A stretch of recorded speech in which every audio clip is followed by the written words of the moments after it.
네, 여러분, 오늘은 이 사도행전 22장 3절부터 21절까지의 말씀을 가지고요, 인생의 모든 순간은 증거가 된다라는 제목으로 함께 말씀을 나누고자 합니다.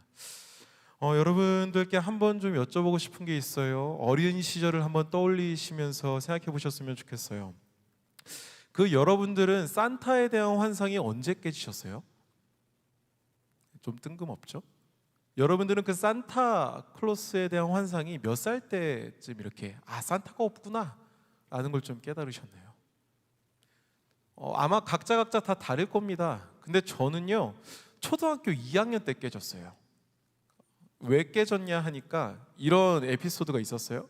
저희 외갓집에서 제가 이 성탄절 전 초등학교 때 참고로 교회를 안 다녔습니다. 4학년 때부터 다니기 시작했는데, 초등학교 2학년 때 이렇게 외할머니 댁에서 잠을 자는 날이 있었어요. 때마침 그때가 이제 성탄절 이브였었어요. 그래서 그러면 이제 성탄절 이브니까 이렇게 외할머니가 크리스마스 트리를, 교회는 안 다니셨지만 크리스마스 트리는 예뻐서 만드셨었어요, 집에. 그래서 그 트리를 만들면 TV에서 보니까 양말을 걸어두면 거기에 산타가 선물을 이렇게 놓고 가더라 라는 어떤 당시 저의 신앙이 있었어요. 그래서 그럼 사촌 동생과 같이 우리 같이 저 트리에다가 양말을 빨래집게로 걸어놓자. 그러면 산타가 와서 선물을 놓을 거야. 그러니까 동생이 그래요. 형 뭐 갖고 싶어? 나는 로봇 장난감 갖고 싶어. 너는 뭐 갖고 싶어? 나는 게임기 갖고 싶어. 그러면 우리 좀 양말 가지고 걸어놓자. 그래서 저는 걸어놓고 저랑 동생이 같이 잤어요. 기대하는 마음으로 잤죠. 그래서 다음 날이 됐어요. 눈을 뜨고 설레는 마음으로 크리스마스 트리로 갔어요. 그리고 양말을 확인했죠. 양말 안에 뭐가 들어있었을까요? 일단 로봇은 아니었어요. 그리고 게임기도 아니었어요. 양말 안에 뭐가 있었냐면 10,000원짜리 현찰이 5장이 이렇게 돌돌돌 말려서 양말에 꽂혀 있더라고요. 그래서 그 순간 저는 환상이 깨졌습니다. 왜 깨졌냐면 산타는 분명히 선물을 주는 존재라고 알고 있는데 현찰을 줄 거라고는 저는 생각을 못 했거든요. 그러면서 막내 이모가 그걸 보고 웃고 있더라고요. 그래서 막내 이모 왜 웃어? 라고 하니까 산타 할아버지가 돈 주고 갔나 보다 이러시는 거예요. 그러면서 그때 제가 딱 깨달았어요. 이 돈은 막내 이모가 넣은 거구나. 산타는 없구나. 그때부터 저는 이제 산타는 없다. 크리스마스 때 양말을 굳이 걸어놓을 필요는 없다. 선물은 부모님이 주시거나 이모가 주거나 둘 중 하나였구나 라는 어떤 깨달음이 제 삶 가운데에 있었습니다. 여러분들은 이런 경험이 있으십니까? 뭐냐면 무언가를 알게 된 후에 변화되어지는 그런 경험이 있으실 거예요. 이런 산타뿐만이 아니라 운동하는 방법, 또 먹는 방법, 그리고 에티켓, 이런 것 등등 무언가를 알게 되면 알기 전과 알게 된 후 그 행동이 달라지고 생각이 달라지죠. 여러분, 그런 면에서 우리 이런 신앙 또한 이거와 굉장히 비슷합니다. 여러분 한번 생각해 보셨으면 좋겠어요. 우리 신앙은요, 2가지 때로 나눌 수 있어요. 그게 뭐냐면요, 예수님을 믿기 전과 예수님을 믿은 후, 이 2가지로 우리 신앙은 나눌 수 있죠. 좀 더 포괄적으로 보면 우리 인생은, 그리스도인들의 인생은 2가지의 기간으로 나눌 수 있어요. 예수님을 믿기 전의 인생, 그리고 예수님을 믿은 후의 인생. 여러분, 오늘 본문에서도 바울은 자신의 삶을 이야기하며 이와 비슷한 모습을 이야기해주고 있다는 겁니다. 그래서 오늘 본문을 이렇게 살펴보면 3절부터 9절은요 예수님을 만나기 전에 바울을 보여주고 있고, 그 이후에 나오는 10절부터 21절까지는 예수님을 만난 이후의 바울의 모습을 보여주고 있어요. 여러분, 이런 바울의 모습처럼 우리의 인생도 이런 모습이 있을 수 있다는 말인 거죠. 예수님을 믿기 전과 예수님을 믿은 후, 평소에는 아무렇지도 않게 생각했던 여러 행동들에 대해서 다시 고민해보고 성찰하는 변화가 있게 됩니다. 뭘 하면요? 예수님을 믿게 되면요. 혹은 평소에는 나의 기준이 가장 중요했다면요, 예수님을 만난 후에는 그게 달라진다는 거예요. 그런 모습이 바뀐다는 거죠. 그런 면에서 예수님을 믿기 전과 예수님을 믿은 후가 모여진 삶, 예수님을 모르던 때와 예수님을 알게 된 때가 모여진 삶, 그게 바로 지금 우리가 살아가고 있는, 그리고 우리가 지금까지 살아온 인생이라는 거죠. 여러분, 그런데 여기서 우리는 고민해 볼 수 있는 것 한 가지가 있습니다. 그게 뭐냐면 예수님을 믿기 전의 삶과 예수님을 믿은 후의 삶, 이 두 가지의 삶 중에 어떤 게 더 중요한 삶일까요? 예수님을 믿기 전의 삶과 예수님을 믿고 난 후의 삶, 어떤 게 더 중요할까요? 이것에 대해서 저는 이렇게 얘기할 것 같습니다. 뭐냐면 예수님을 믿기 전의 인생은 가치 없는 인생이 아니다. 다시요. 예수님을 믿기 전의 인생은 가치 없는 인생이 아니다. 또한 예수님을 믿은 후의 인생만 가치 있는 삶도 아니다. 조금 복잡하죠. 쉽게 표현하면 이거예요. 예수님을 믿기 전이나 믿은 후의 인생 모두 가치 있는 인생이다. 그렇다면 생각해 봅시다.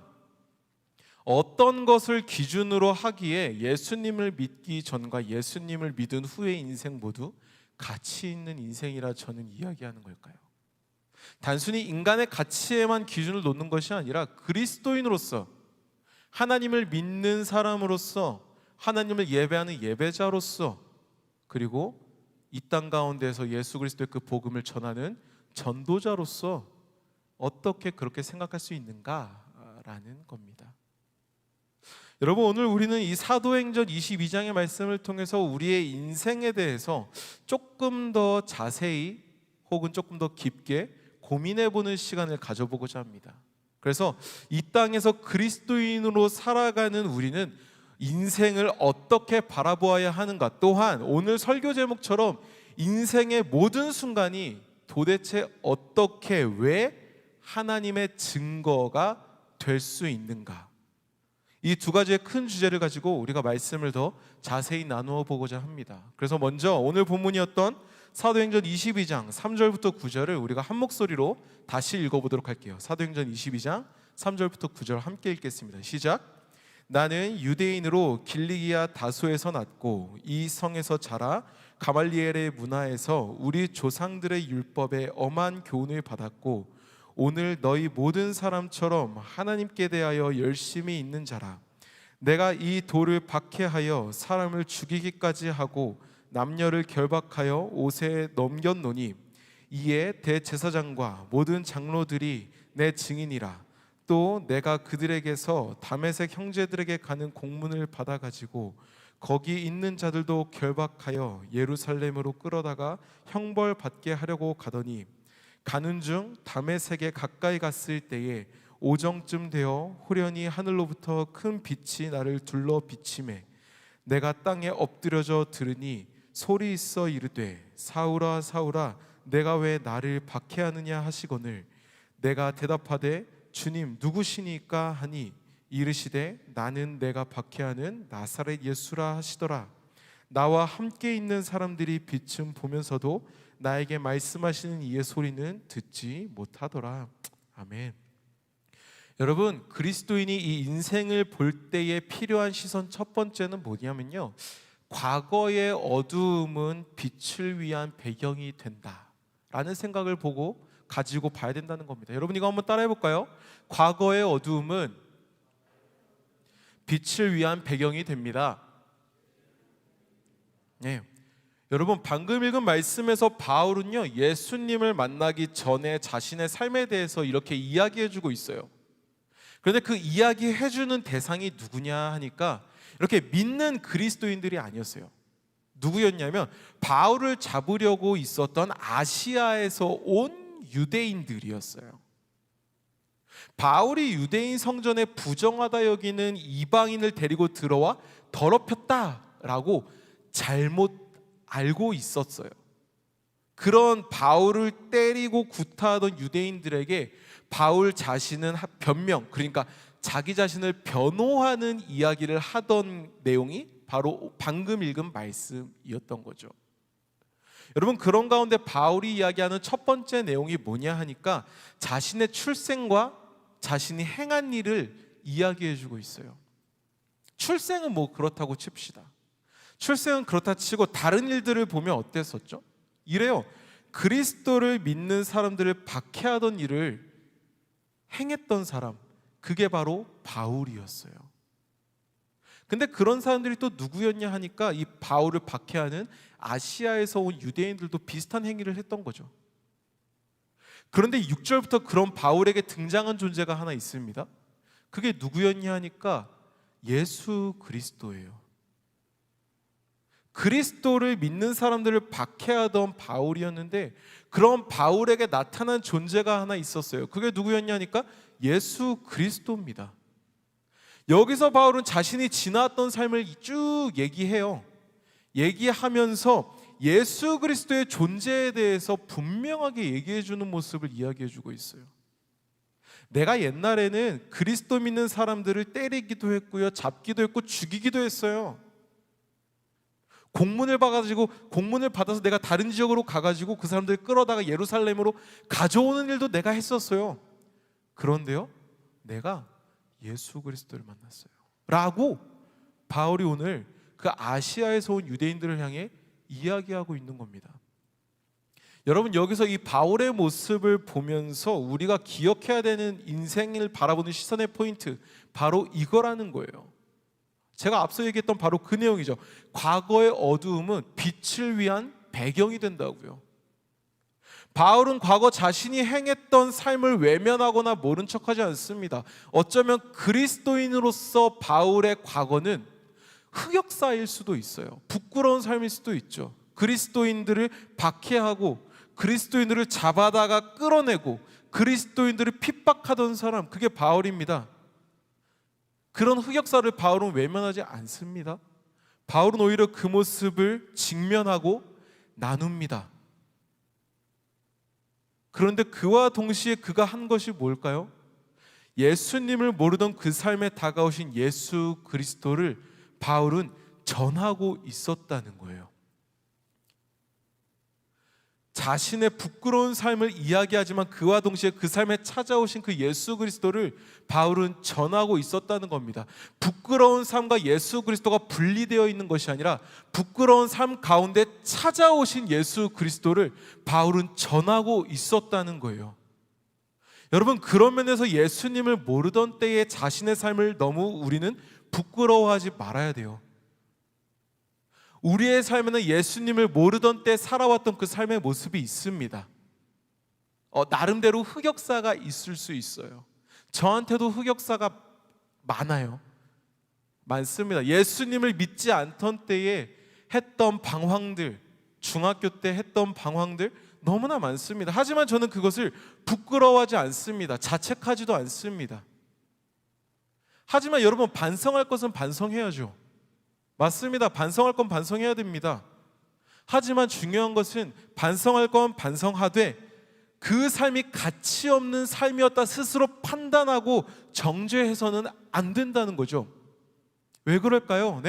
그 시간 속에 하나님의 인도하심이 분명히 있었기 때문입니다. 그 시간에도 분명히 하나님의 인도하심이 있었다는 거예요. 그 시간 속에 인도하심이 있었기 때문에 오늘 지금 내가 있을 수 있는 거죠. 이 사실을 잊은 채 과거 예수님을 모른 채 살았던 자신의 모습을 그저 비판하고 질책하고 외면하고 모른 척하고 그럴 필요가 없다는 거예요. 여러분들의 그 부끄러운 삶 가운데 찾아오신 예수 그리스도가 있기 때문에, 우리의 그 흑역사 속에 찾아오신 하나님이 계시기 때문에 오늘 예배자로 살아가는 우리가 있는 거 아닙니까? 그렇죠. 바로 이거라는 거예요. 그런 기억을 해야 우리의 인생을 바로 볼 수 있다는 겁니다. 흑역사를 부끄러워하지 마십시오. 예수님을 처음 만나기 전에 예수님을 모른 채 살아왔던 그 삶을 여러분 부끄러워하지 마십시오. 반성해야 될 건 반성해야죠. 잘못된 게 있다면 고쳐야죠. 하지만 중요한 것은 스스로 그 삶을 질책해선 자책해선 안 된다는 겁니다. 왜요?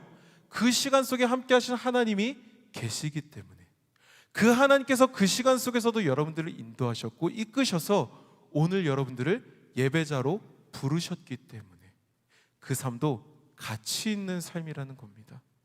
부끄러운 삶이 아니라요, 그 삶을 통해서 오늘 여러분들을 인도하신 하나님을 빛나게 하는 배경이 되는 삶이라는 겁니다. 그렇기 때문에 여러분들의 과거의 삶도 너무나 중요하고 가치 있는, 그래서 귀한 삶이라는 거죠. 잠깐 제 얘기를 하면요, 저에게도 아까 얘기했던 것처럼 흑역사가 있습니다. 뭐 우리 사모님은 아실 수도 있고 우리 몇몇 청년들도 아실 수도 있겠지만 앞서 얘기한 것처럼 저는 중학교 때 방황을 조금 했어요. 조금 했는데 이제 공부보다는 이렇게 친구들과의 교제를 좋아했어요. 그래서 이제 일주일에 한 8번 정도 노래방을 다니고, 이제 무슨 소리죠? 네, 8번 가능합니다, 여러분. 월화수목금토 이렇게 6번 가고요. 이제 일요일 날에는 점심에 한 번 가고 저녁에 한 번 가면 이게 8번이 가능해요. 이렇게 놀러 다니고 이제 타 학교의 자매님들과 어울리기를, 저희는 남중이었거든요. 타 학교의 자매님들과 어울리기를 즐겨하고, 그리고 이제 소위 구름 과자라고 하는 게 있어요. 이렇게 뻐끔뻐끔 거리는 거. 그걸 이렇게 친구들과 함께 이렇게 저 으슥한 곳에서 이렇게 같이 구름 과자도 나눠 먹던 그런 경험이 있습니다. 여러분, 제가 만약 이 삶을 부끄러워했다면, 이 삶에 대해서 제가 자책하고 이 인생은 부질없는 거라 제가 스스로 평가했다면, 저는 이렇게 자신 있게 얘기하지 않을 겁니다. 제가 이렇게 이야기하는 이유는 뭐냐면, 이런 저를 하나님께서 인도하셔서 이 자리 가운데 말씀을 전하는 자로 세우셨다는 거죠.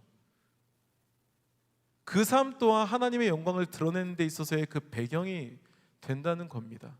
또한 그 시간을 지나왔기 때문에 저는 그 시간을 지나고 있는 청소년들이 어떤 마음인지 조금은 이해할 수 있는 것 같아요. 이외에도 저에게는 많은 스토리들이 있습니다. 뭐 가족 안에서, 또 개인의 건강 가운데에서, 또 여러 상황 가운데에서 그것들 하나하나가 결코 필요 없는 상황이 아니고, 그리고 질책할 수 없는 이유는 그 시간 속에 함께 하신 하나님이 계시기 때문이며, 그 시간을 통해서 나를 이끄신 하나님이 오늘 그 말씀을 전하는 자로 저를 세우셨기 때문에 저는 그 삶이 필요 없는 삶이라 얘기할 수 없다는 겁니다. 이거는 저뿐만이 아니라 여러분들도 마찬가지라는 거죠. 여러분들 안에 어떤 흑역사가 있으십니까? 아마 있으실 거예요. 이불킥 할 만한 역사가 뭐가 있으십니까? 분명 몇 가지는 있으실 겁니다. 그런데 여러분, 그 사건들을 부끄러워하지 마십시오. 하나님은 그 사건을 통해서 여러분들 가운데 일하실 겁니다.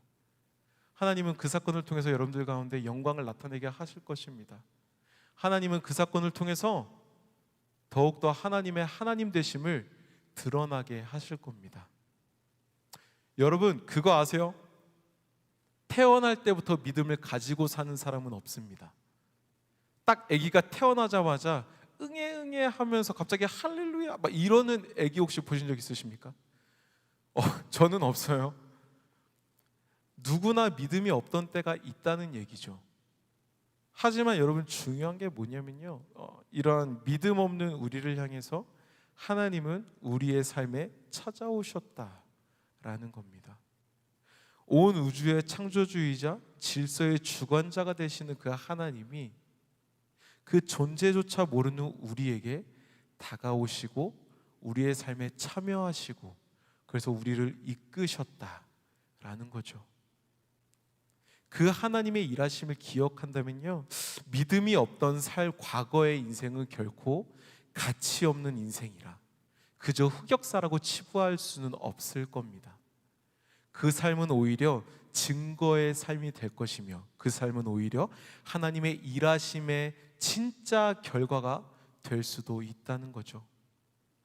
과거의 여러분들의 삶 가운데 나도 모르게 일하셨던, 나도 모르게 나를 이끌고 계셨던 하나님을 돌아보는 여러분들이 되기를 소망합니다. 과거의 믿음이 없던 모습도 하나님의 일하심과 인도하심의 증거가 될 수 있음을 우리는 기억해야 합니다. 이 사실을 기억하면서 여러분들의 삶이 더욱더 하나님을 드러내고 증거하는 삶이 될 수 있기를 주님의 이름으로 축복합니다. 아멘. 다음으로 오늘 본문이었던 사도행전 22장 17절부터 21절을 우리가 다시 한 목소리로 읽어보겠습니다. 사도행전 22장 17절부터 21절 한 목소리로 읽겠습니다. 시작. 후에 내가 예루살렘으로 돌아와서 성전에서 기도할 때에 황홀한 중에 봄에 주께서 내게 말씀하시되 속히 예루살렘에서 나가라. 그들은 내가 내게 대하여 증언하는 말을 듣지 아니하리라 하시거늘 내가 말하기를 주님 내가 주를 믿는 사람들을 가두고 또 각 회당에서 때리고 또 주의 증인 스데반이 피를 흘릴 때에 내가 곁에 서서 찬성하고 그 죽이는 사람들의 옷을 지킨 줄 그들도 아나이다. 나더러 또 이르시되 떠나가라 내가 너를 멀리 이방인에게로 보내리라 하셨느니라. 아멘.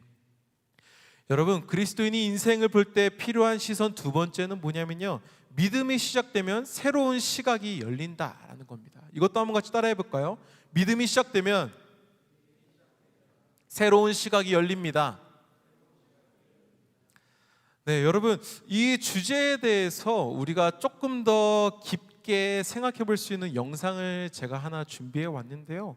한번 이 영상 보고 우리 계속해서 말씀 나누도록 하겠습니다. 함께 영상 보겠습니다.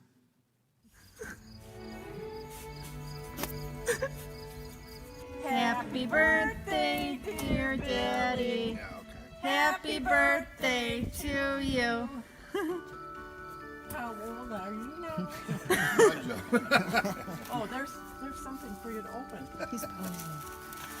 And what? He thinks he knows what it is. If I was going to guess, Don't guess. You're gonna guess wrong. You're gonna guess wrong. really? Yeah.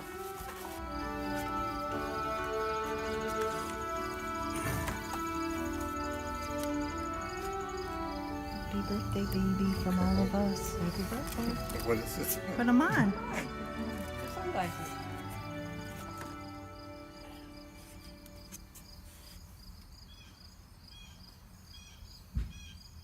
How does it look? Oh, that's weird. Look at the balloons.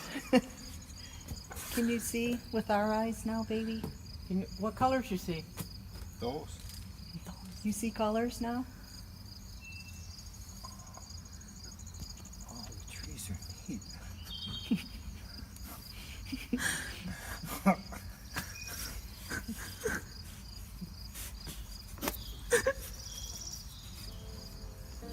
Now you have rose-colored glasses, Saw them baby. before. Now you see with our eyes. Do you like the balloons?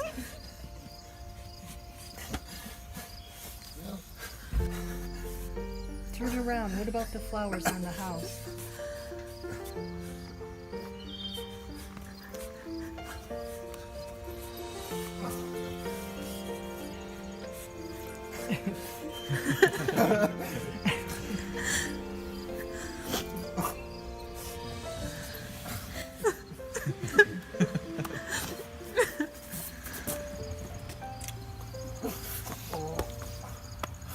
Who did that?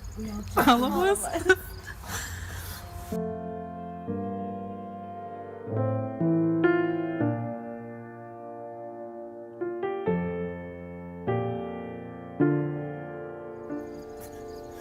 Doesn't look like mud.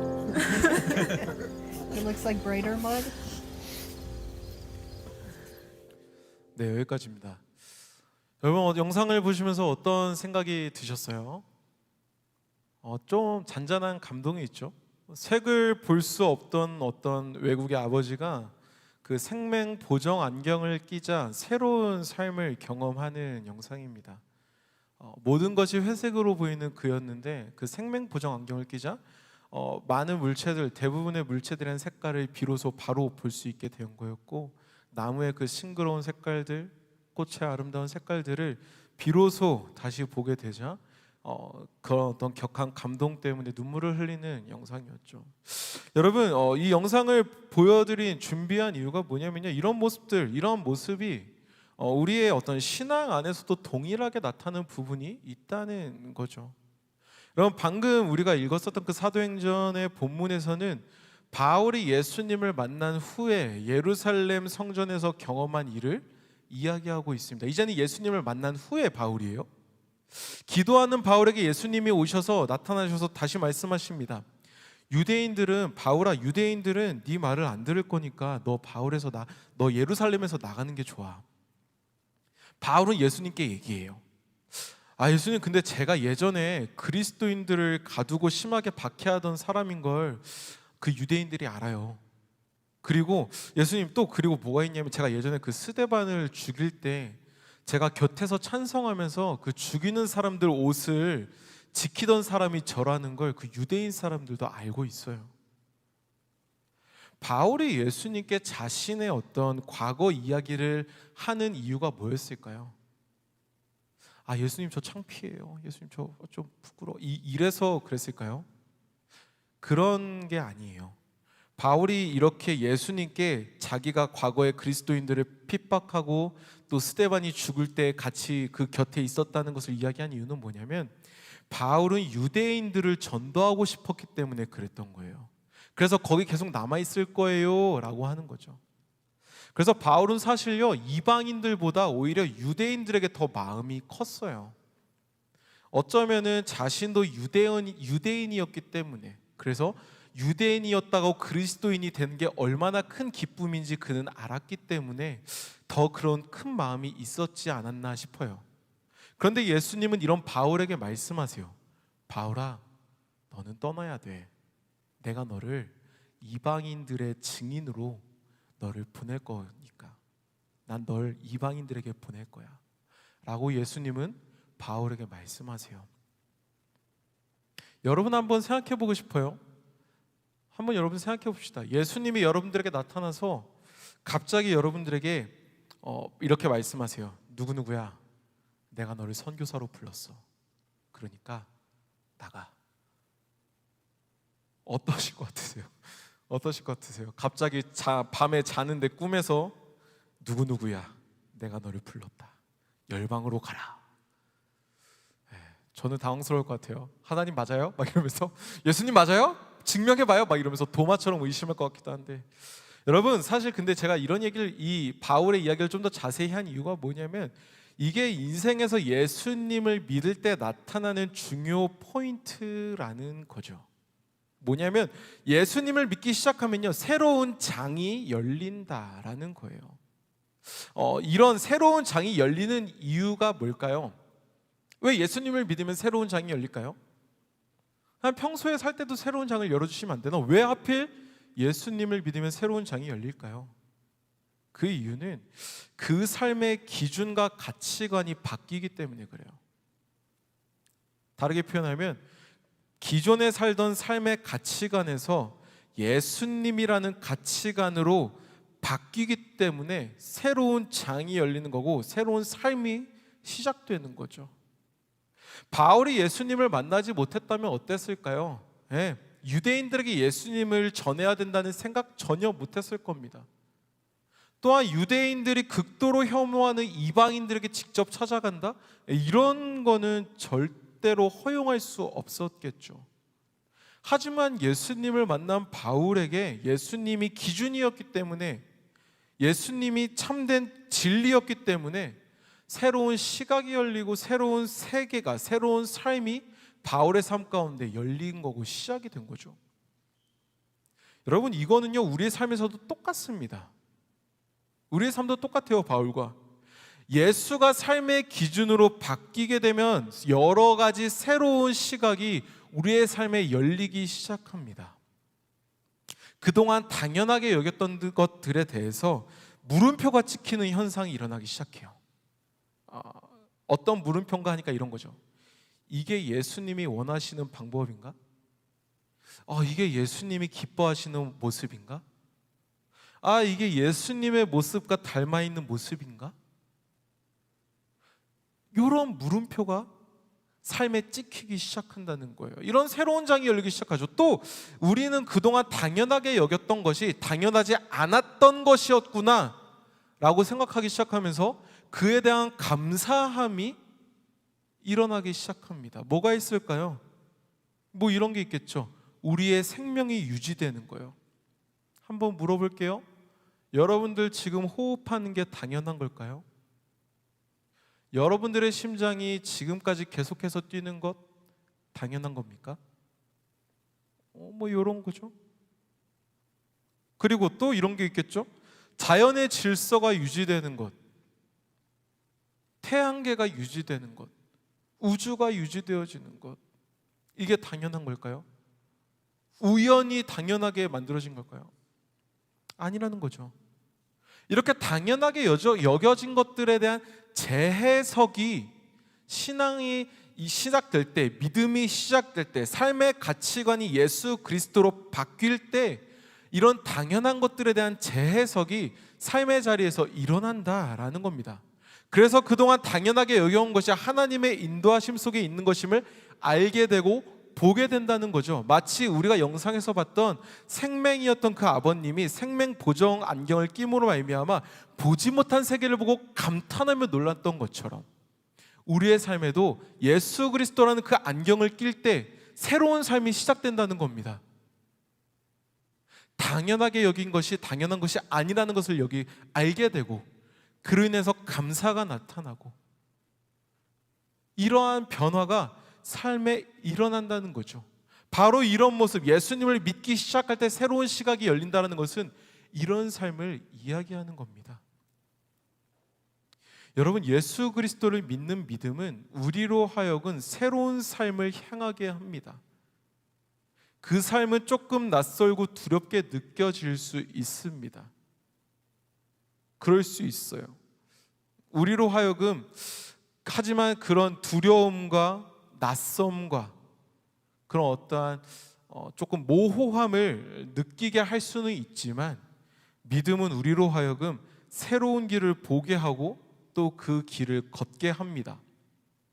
기존에 걷던 길과는 다른, 세상이 추구하는 길과는 반대되는 예수라는 이름의 길을 걷게 합니다. 그러면 이제 누군가는 이런 질문을 할 수 있을 것 같아요. 그 길을 꼭 걸어야 합니까? 그 길을 왜 걸어야 가야 되죠? 낯설다며요, 모호하다며요, 두려울 수 있다며요, 기존에 걷던 길과는 다르다며요. 근데 그 길을 저는 왜 걸어야 되죠? 그 길이 살 수 있는 길이기 때문입니다. 그리고 그 길을 걸을 때 혼자 걷는 게 아니기 때문이죠. 그 길을 걸 땐 우리와 함께 하시는 하나님이 함께 계시기 때문입니다. 시편 23편의 말씀에서는 이런 이야기가 나와요. 주의 지팡이와 막대기가 우리를 보호하고 계신다. 그렇기 때문에 우리는 그 길, 예수 그리스도라는 그 길을 걸어갈 수 있는 겁니다. 그리고 걸어가야 한다는 거지요. 하나님을 의지함으로 그 예수 그리스도의 길을 걸어가는 여러분들이 되기를 소망합니다.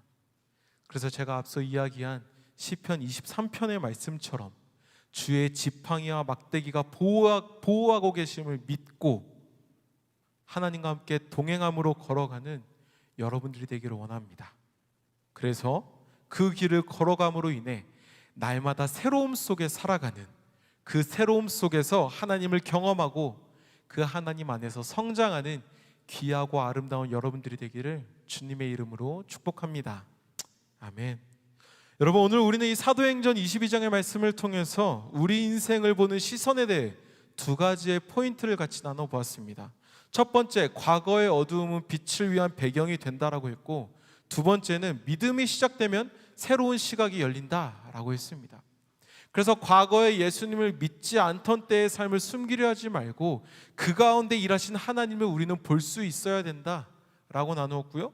또한 예수님을 믿으면 삶의 기준이 예수님으로 바뀌게 되어서 새로운 시선이 우리 삶에 열린다라고 나누었습니다. 그래서 예수님을 믿기 전의 삶도 중요하며 예수님을 믿게 된 지금의 삶도 중요함을 오늘 우리는 이 말씀을 통해서 함께 나눠보았습니다. 그러면 이제 여러분들께 한번 물어봅니다. 여러분 한번 생각해 보세요. 과거의 인생이 있었고 지금 살아가고 있는 인생이 있으시죠. 예수님을 믿기 전의 인생이 있으실 거고요, 예수님을 믿고 난 뒤에 인생이 있으실 겁니다. 그런 과거의 인생과 지금의 인생이 증거가 될 수 있는 이유가 있다면 뭘까요? 과거의 인생과 지금의 인생이 하나님의 증거가 될 수 있는 이유가 있다면 그것은 뭘까요?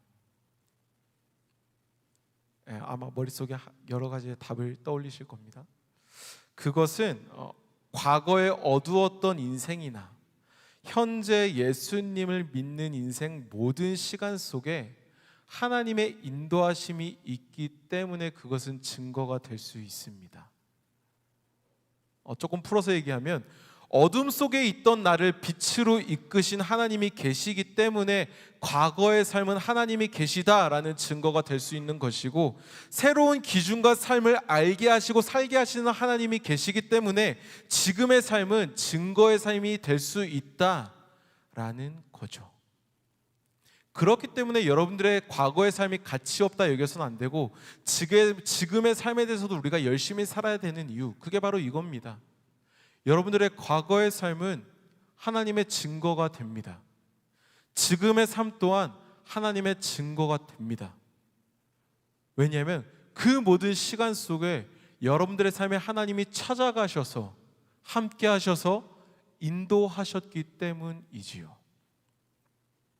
그렇기 때문에 여러분들이 지금까지 살아온 그 인생들, 오늘까지의 인생, 앞으로 살아가는 그 인생이 하나님을 증거하는 인생이 될 수 있다라는 겁니다.